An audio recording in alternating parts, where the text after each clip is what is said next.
ওয়ার্দজাহানের খলিফা ওমর রাষ্ট্র পরিচালনা করেন। একটা সিকিউরিটি গার্ড নাই, কোনো বডিগার্ড নাই। দুশ্মনেরা খুঁজে ওমরের এত পাওয়ার কেন, বডিগার্ড কয়জন? কয় একজনও নাই। কথা রে মাইরা ফালানো তো বড় সহজ, কয় অনেক সহজ। আল্লাহ বলেন না না, আমি আল্লাহ যারে হেফাজতের বাউন্ডারি দিয়া রাখবো তারে কেউ ক্ষতি করতে গেলে নিজেই ক্ষতি হয়ে যাবে। দুশ্মন লাগাইয়া দিল। তদানীন্তন সময়ের রোম সম্রাট কয় ওমরের হত্যা করো, একা পাইলে। একাই কোথায় পাও? দেখো খবর নিতে নিতে নিতে নিতে খবর পাইছে খোলা ময়দানে ওমর হাতেরে বালিশ বানায় একা একা ঘুমায়। কয় তরবারি কই? কয় দূরে ফালায়া রাখছে। কয়টারে মার? কয় সুযোগ পাইছি। দৌড়াইতেছে আল্লাহর বান্দা, দুশ্মন ওমরের মারার জন্য যায়। ওমর একা ঘুমায়, তরবারি নাই, হাতেরে বালিশ বানাইছে। অর্ধজাহানের খলিফা। দুশ্মন তরবারি নিয়া একটু আগায় আবার দাঁড়ায় ভয়। যাইতে যাইতে যাইতে যাইতে কিনারার একটু গেলেই তো কাম ঘটায় দিবে, কিন্তু তাকাইয়া দেখে ওমর একা ঘুমায় না, জঙ্গলের একটা বাঘ ওমরের পাহারা দেয়। খাকবাদ আবু আতিশ বন্দা আম বামানে তু মুর্দা বাহাক জিন্দা। আল্লাহ বলেন আমি রহমতের নবীকে রহমত করে পাঠাইলাম। কয় দুনিয়ার জন্য আর পরকালের জন্য? কয় না, জগৎ সমূহের জন্য। অনেকে তর্জমা করে উভয় জগতের জন্য নবী রহমত, আমি তর্জমা করলাম জগৎ সমূহের জন্য নবী রহমত। উভয় জগতের তর্জমা করলে মনে হয় যেন দুনিয়ার জগৎ পরকালের জগৎ। না, জগৎ তো আরো আছে। রুহের জগৎ একটা আলাদা জগৎ, মায়ের গর্ভের জগৎ একটা আলাদা জগৎ, দুনিয়ার জগৎ একটা আলাদা জগৎ, আলমে বরজখ কবর জগৎ একটা আলাদা জগৎ, হাসরের ময়দানের একটা আলাদা জগৎ, জান্নাত ও জাহান্নামের একটা আলাদা জগৎ। সব জগৎ সমূহের জন্য আমার নবী রহমত। রুহের জগতের জন্য নবী কেমন রহমত, ভিন্ন আলোচনা। মায়ের গর্ভের জগতের জন্য নবী রহমত, দুনিয়ার জগতের জন্য নবী রহমত, কবর জগতের জন্য নবীজি রহমত, হাসরের ময়দানের জন্য নবী রহমত, জান্নাতের জন্য নবী রহমত, জাহান্নামের জগতেও নবী রহমত। এটা কেমনে? জান্নাতের জন্য নবী রহমত, এটা বুঝলাম। জাহান্নামের জন্য কেমনে? এটা তো বুঝে আসে না। বুঝে না আসলে বুঝার চেষ্টা করো, বিরোধিতা করিও না। জাহান্নামের ক্ষেত্রে আমি শুধু দুনিয়ার জগতের জন্য নবী কেমন রহমত এই বিষয়ে দু চারটা কথা বলি। রহমতের নবী, দুনিয়ার জগতের জন্য রহমত। এরে নবীরা আশেক শুধু কি মানুষের জন্য? কয় না, রহমতের নবী মুমিন মুসলমানের জন্য যেমন রহমত, বেঈমানের জন্য নবী রহমত। পুরুষের জন্য যেমন নবী রহমত, নারীদের জন্য আমার নবী আলাদা রহমত। শুধু মানুষের জন্য নবী রহমত না, জিনদের জন্য নবী রহমত। শুধু মানুষের জন্য নবী রহমত না, জঙ্গলের প্রাণী পশুদের জন্য নবী রহমত, নদীর মাছের জন্য নবী রহমত, গাছের জন্য নবী রহমত, সব মাখলুকের জন্য নবী। আবু জাহাল হাতের মধ্যে পাথর নিয়ে কয় ভাতিজা মোহাম্মদ আছে কি বলতে পারো? কয় লাভ কি? কয় বললেই তোমারে নবী মানব, কালেমা পড়ব। নবী বলেন আমি জানি না। কেন জানো না রে ভাতিজা? নবী বলেন আমি গাইবের মালিক না। গাইবের মালিক কে? আলিমুল গায়বি ওয়াস শাহাদাতি হুয়ার রাহমানুর রহিম।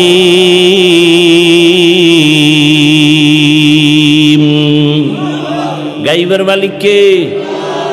আর কেউ? যদি আমার পীর গায়েব জানে, এর নাম শিরিক। এর নাম কি? আল্লাহ বলেন আমান ইউশরিক বিল্লাহ ফাকাদ হারামাল্লাহু আলাইহিল জান্নাহ। যারা আল্লাহর সাথে শিরিকের গুনাহ করবে তাদের জন্য জান্নাত হারাম। ও দয়ার মালিক, শিরিক মুক্ত ঈমান আমাদের দান করেন।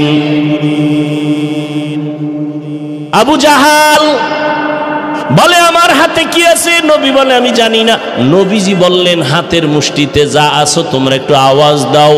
পাথরগুলো কালেমায়ে শাহাদাত পড়া শুরু করলো।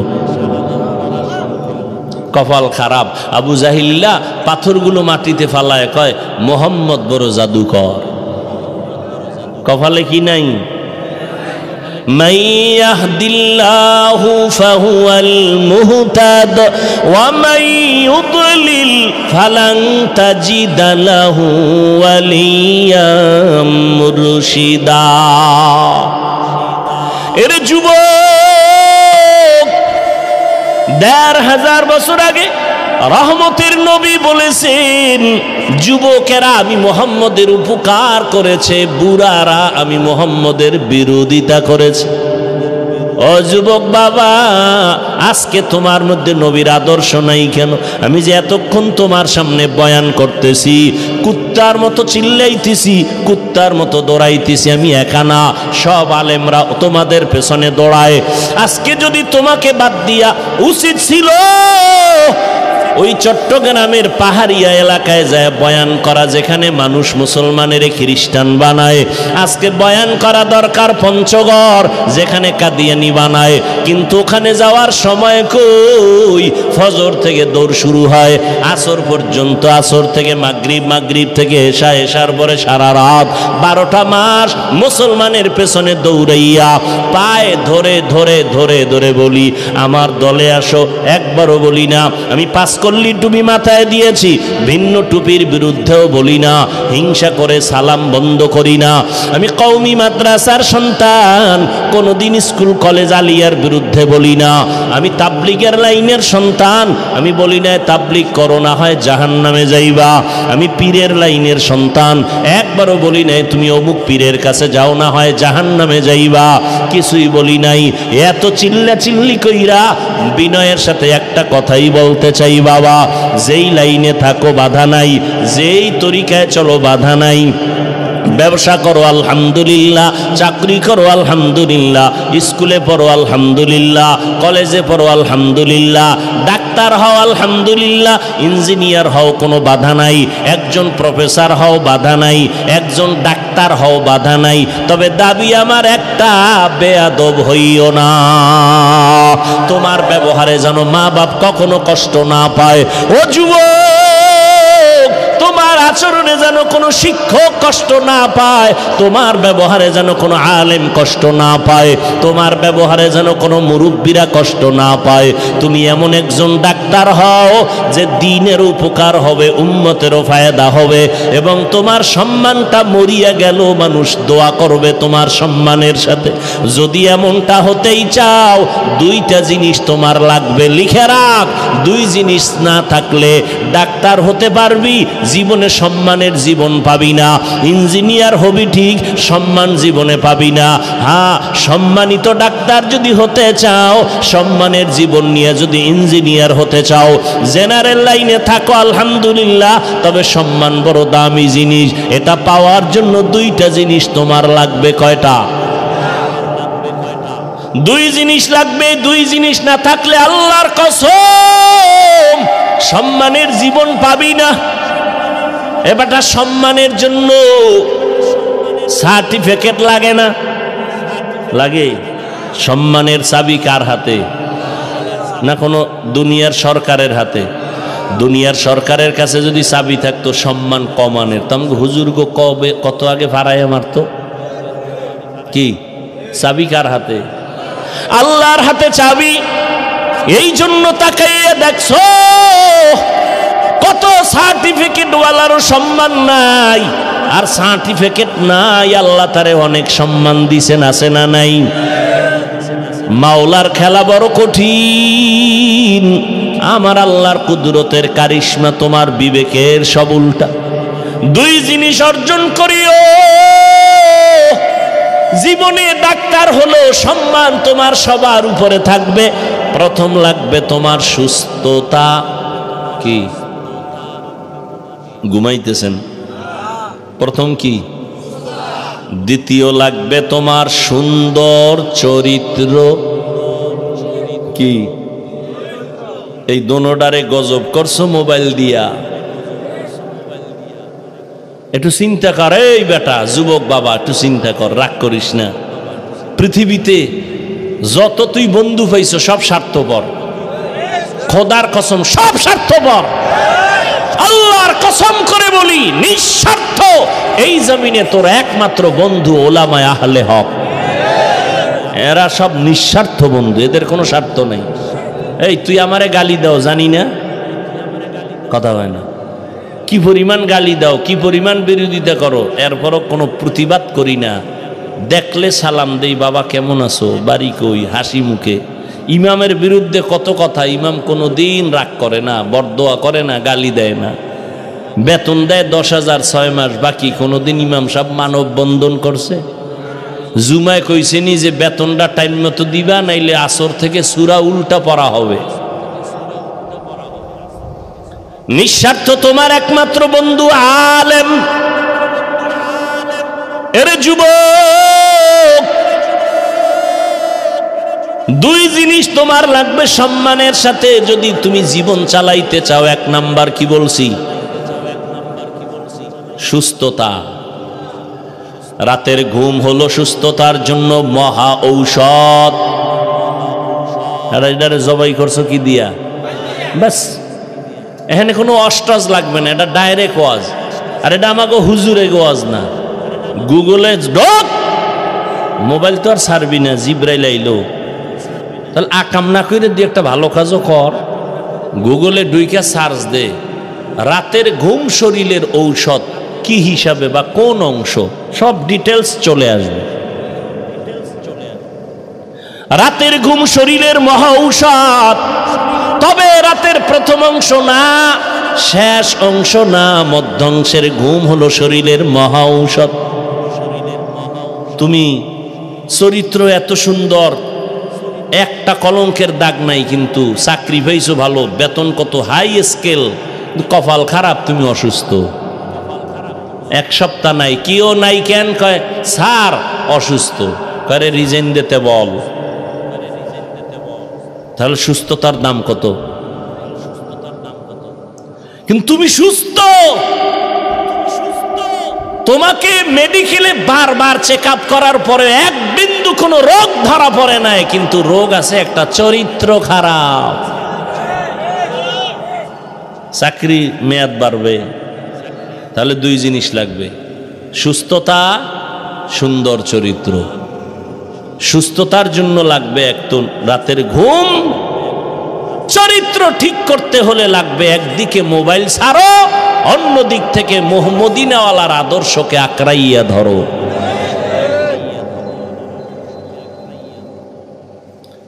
এই তুমিও মুসলমান, আমিও মুসলমান, নাকি আলাদা? তোমার আমার আল্লাহ, বলো বলো বলো, তোমার আমার নবী, কাবা, ধর্ম, কালেমা, সব এক। দুনিয়াতে আসছি এক, বিদায় বেলা কাফন হবে তিনটা, তাও আমি বক্তার সম্মানে একটা কাফন কেউ বাড়াইয়াও দিবে না। তুমি গরিব হওয়ার কারণে কাফন একটা কমাইয়াও। সবার বেলায় কয় কাফন, কালার হবে আলাদা। আলেমদের কালার একরকম, যারা আলেম না তাদের কাফনের কালার আর একরকম। তাবলিগওয়ালাদের কালার একরকম, চরমনাইওয়ালাদের কালার আর একরকম। কে ধনী, কে গরিব, কে আলেম, কে মূর্খ, কে ডাক্তার, কে রুগী, কে ইমাম, কে মুক্তাদি, কে তাবলিগ, কে চরমনাই, কে আওয়ামী লীগ, কে বিএমপি। সাদা কাফনে যেদিন ঢুকবি সেই দিন সবার মাস্তানি বন্ধ হয়ে যাবে। কাফনে লেখা থাকবে বড় হুজুরের লাশ, থাকবে মন্ত্রী মহোদয়ের লাশ, সব একাকার।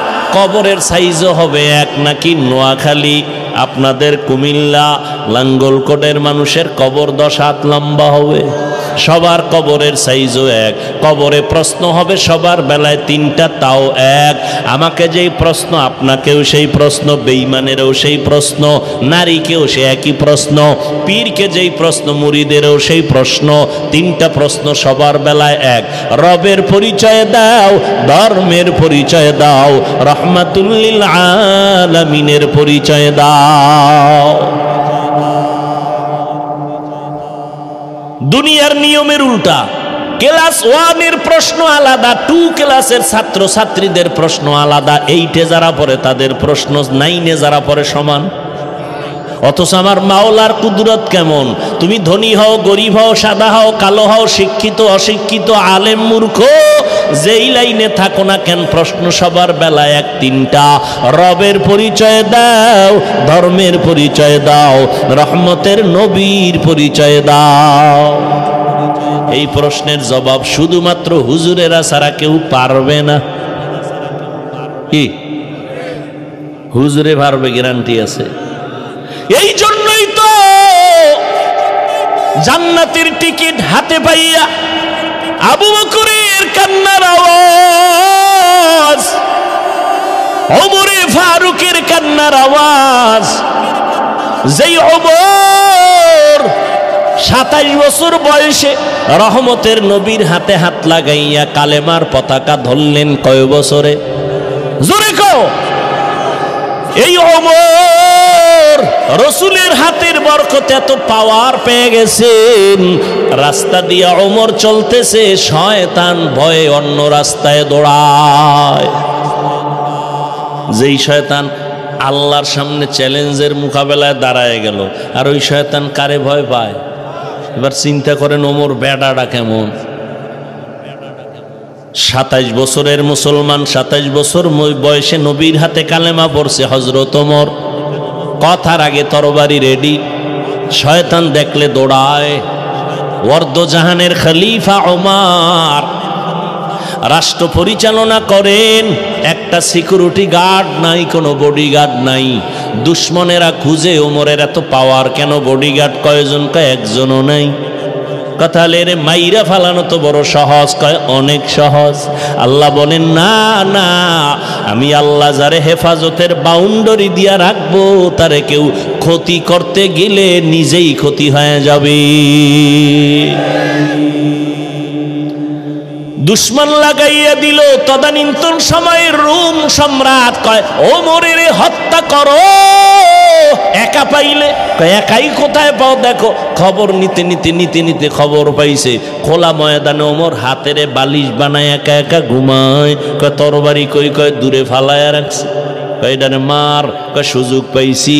দৌড়াইতেছে আল্লাহর বান্দা, দুশ্মন ওমরের মারার জন্য যায়। ওমর একা ঘুমায়, তরবারি নাই, হাতেরে বালিশ বানাইছে। অর্ধজাহানের খলিফা, দুশ্মন তরবারি নিয়া একটু আগায় আবার দাঁড়ায় ভয়।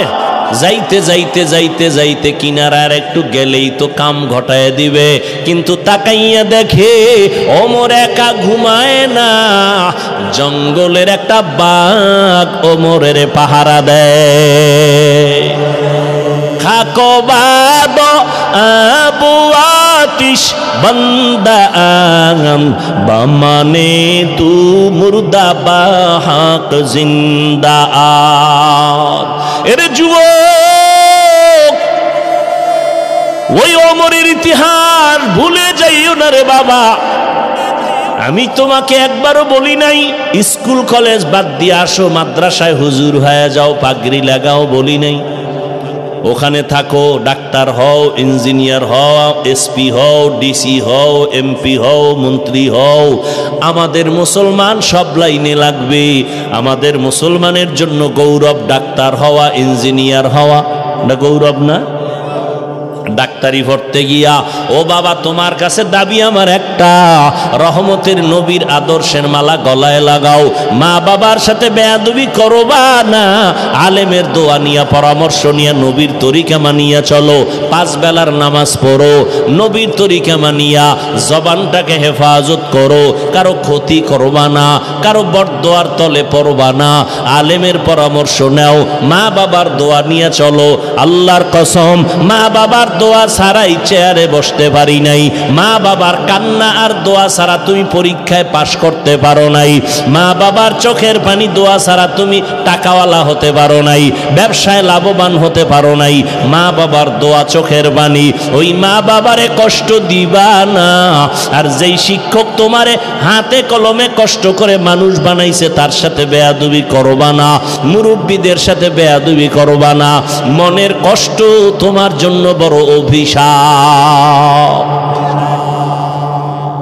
মুরব্বী কষ্ট পায় বলছে, ওই গিয়ে তোর কপালে লাগবে অভিশাপ। ও যুবক, দেখো তোমার লাইনে থাইকা নবীর তরিকা মতো চলা যায়নি। অনেকে বলে কেমনে? দেখো তাকায়া বাবা, স্কুলে পড়ে, কলেজে পড়ে, তোমার মতো যুবকেরা 5 বেলার নামাজ পড়ে আসেনি, সত্যটা বলো। তাহলে তোমার কাছে আমার প্রশ্ন, তুমি কেন পারো না রে বাবা? এর কথা কি তুমি বিশ্বাস করো না? ও যুবক বাবা, তোমার মতো যুবক তাকায় দেখো রে, আবার পুলিশ বিডিআরের চাকরি করে, নামাজ পড়ে, তুমি কেন পারো না? তোমার মতো সন্তান রাস্তায় গাড়ি চালায়, নামাজ ছাড়ে না, তুমি কেন পারবা না? কৃষি কাজ করে, নদীতে মাছ ধরে, নামাজ ছাড়ে না, তুমি কেন পারবা না? এখনো সময় আছে, তওবা করে নাও। আল্লাহকে মনে মনে তওবার নিয়তে বলো, মনে মনে, ও দয়ার মালিক, জীবনে শয়তানের ধোকায় পড়ে দুনিয়ার লাইনে পড়িয়া আজকে নামাজ তো কম সারি নাই, কত গুনাহ করলাম, হাতের গুনাহ, চোখের গুনাহ, কানের গুনাহ, জবানের গুনাহ। ও আল্লাহ, একবারও চিন্তা করলাম না যে আমি একা একা কবরে যেতে হবে। আমার কবরে কেউ যাবে না, কই মা, কই বাবা, কই আপনজন, কই বন্ধু বান্ধব, কেউ যাবে না। আমি একা একা সাদা কাফনের প্যাকেট হয়ে কবরে থাকতে হবে। আল্লাহর কোরআন সত্য, ১৫০০ বছর একটা মিথ্যা কেউ বের করতে পারে নাই। ওই কোরআনে আল্লাহ পাক রব্বুল আলামিন গুনাহগারের জন্য জাহান্নামের আযাবের বয়ান করেছেন, নেক আমলওয়ালাদের জন্য জান্নাতের সুসংবাদ দিয়েছেন। ও যুবক বাবারা, আজকে নামাজ রোজা ঠিক রাখার পরে কই আমগো সম্মান তো কমলো না। আল্লাহর মোহাব্বত নিয়া তওবা করো, তুমিও রেডি হয়ে যাও। মরিয়া গেলেও যাবা, আর নামাজ ছাড়বা না, বেপরদায় চলবা না, মা বাবাকে কষ্ট দিবা না, নবীর তরিকার বাইরে চলবা না, নবীর মোহাব্বত নিয়া, ওলামায়ে কেরামের পরামর্শ নিয়া 5 ওয়াক্ত নামাজ পড়বা, মা বাবার দোয়া নিয়ে চলবা। আল্লাহ আমাদের সবাইকে তওবার উপরে মজবুত হয়ে নবীর তরিকায় চলার তৌফিক দান করেন, আমিন। আলহামদুলিল্লাহি রাব্বিল আলামিন, ওয়াসসালাতু ওয়াসসালামু আলা সাইয়্যিদিল আমবিয়া ওয়াল মুরসালিন ওয়া আলা আলিহি ওয়া আসহাবিহি আজমাইন। ইয়া আরহামার রাহিমিন, ইয়া আরহামার রাহিমিন, ইয়া আরহামার রাহিমিন, রব্বিরহামহুমা কামা রব্বায়ানি সগীরা। আল্লাহুম্মা ইন্নাকা আফুউন কারীম তুহিব্বুল আফওয়া ফা'ফু আন্না। ও দয়ার মালিক, একটু কুদরতের নজর দিয়া দেখেন, এই বৃষ্টি বাদলে আপনার বান্দার আপনাকে ভুলে নাই। কত যুবক, কত ছাত্র, কত আলেম, কত মুরব্বীরা হাজির হয়েছে, মা বোনেরাও হাত তুলেছেন। মেহেরবানি করে আমাদের জীবনের গুনাহগুলো মাফ করে দেন, মাহফিল কবুল করে নেন। আয় আল্লাহ, সমস্ত এলাকাবাসীকে কবুল করে নেন, ঘরে ঘরে শান্তি আল্লাহ দান করেন, সুন্নাতওয়ালা জিন্দেগি দান করেন। আমার কলিজার প্রত্যেকটা যুবকের দিনদার বানায় দেন, রিয়া হাসাদ কিবির দূর করে ইখলাস দান করেন, উলামায়ে কেরামের পরামর্শ নিয়ে নবীর তরিকায় চলার তৌফিক দান করেন। 5 ওয়াক্ত নামাজি বানায় দেন, মোবাইলের গুনাহের থেকে হেফাজত করেন, মা বোনদের আবেদা বানায় দেন, সন্তানগুলো নেককার বানায় দেন, লেখাপড়া যারা করে পরীক্ষার্থী কামিয়াবি দান করেন, সারা দুনিয়াবাসীকে মাফ করে দেন, ফিলিস্তিনের মুসলমানের উপরে রহমত দান করেন, ইসরায়েলের জালেমদের জুলুম থেকে হেফাজত করেন। আল্লাহ আমাদের ভেতরে ইখলাস, ইত্তেহাদ, ইত্তেফাক দান করেন, রিয়া হাসাদ দূর করে দেন। আমাদের মা বাবা মুরব্বী যারা দুনিয়ায় নাই, জান্নাতের ফয়সালা করে দেন। যারা বেঁচে আছেন দীর্ঘ নেক হায়াত দান করেন। আমাদের ভেতরে যারা অসুস্থ সুস্থতা দান করেন। আয় আল্লাহ আদবালা বিনয়ী জিন্দেগি দান করেন। আয় আল্লাহ মাদ্রাসা মসজিদ সহ অন্যান্য শিক্ষা প্রতিষ্ঠান নবীর আদর্শে কবুল করে নেন। আয় আল্লাহ নবীজির সুন্নতলা জিন্দেগি দান করেন। বাইতুল্লাহ নবীর রওজা জিয়ারতের ব্যবস্থা করে দেন। চলার পথে হেফাজত করেন। বাতিলের মোকাবেলায় বিজয় দান করেন। মিথ্যা মামলায় যারা জড়িত কুদরতের হাতে হেফাজতের মুক্তির ব্যবস্থা করে দেন আল্লাহ। আয় আল্লাহ ইজ্জতের হেফাজত করেন। জান মাল আহাল পরিবার হেফাজত করেন।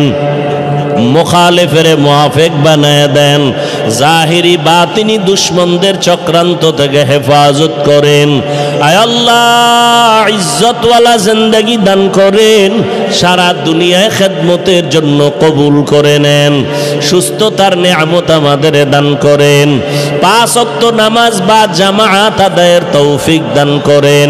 সকল ব্যবসায়ী যারা, চাকরিজীবী যারা, কামাই রুজি ব্যবসায় বরকত বাড়ায় দেন। বিদেশের ঘরে প্রবাসে যারা আছে সবাইকে হেফাজত করেন। আয় আল্লাহ মুসলমানদের এক নেক বানায় দেন। উলামায়ে কেরামদের এক হওয়ার তৌফিক দান করেন। শয়তানের ধোঁকা থেকে আমাদেরকে হেফাজত করেন। নবীজির মোহাব্বতে আমাদের দোয়া কবুল করে নেন। সাল্লাল্লাহু তাআলা আলা খাইরি খালকিহি মুহাম্মাদ ওয়া আলিহি ওয়া আসহাবিহি আজমাইন। আমিন আমিন আমিন বিরহমাতিকা ইয়া আরহামার রাহিমিন।